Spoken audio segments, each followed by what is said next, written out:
That's true. Yeah. First of all, Tyler, you and I talked about this on Saturday, or the last time we had a show. We definitely felt like the Eddie Kingston, John Moxley. This is their worst match that they've had since they've like in AEW. This is definitely their worst match that they've had. It served its Uh, purpose. yeah, I mean it served its purpose. I cannot rock with you about Swerve and Dustin because Dustin can still go. And Swerve gave him a lot of heat. He looked, he absolutely looked good. That's what Swerve does. He puts people in the right positions. This isn't the first time he's had to work a vet last minute. We saw him do it at Wembley with Sting. He made Sting look like he can still go, like he can still legitimately go for like a lengthy period of time. We probably know he can't do that anymore. And Dustin is so good. He's the best in-ring performer in that family. So like I think that's pretty clear. The best part of the show was Samoa Joe.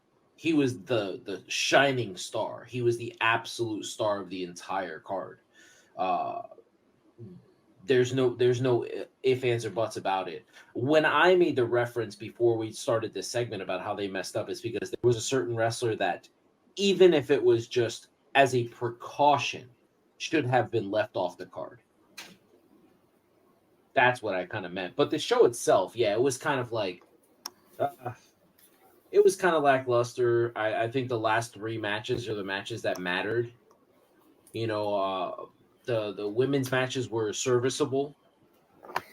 I think that's kind of what we came with, like that they were kind of serviceable matches. I mean, but as I said this weekend about the show, we can't keep complaining that we want AEW to stop doing like their 10,000 hours of wrestling, that we want them to be more character driven. And then they start giving us character driven shit like Julia Hart or like Abaddon.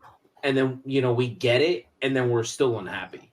Like, you need to make up your mind with what you want from that company, because it's like Pat said, WWE fans like are looking for them to mess up. For me, the only mess up that they really did was leaving Jericho on the show.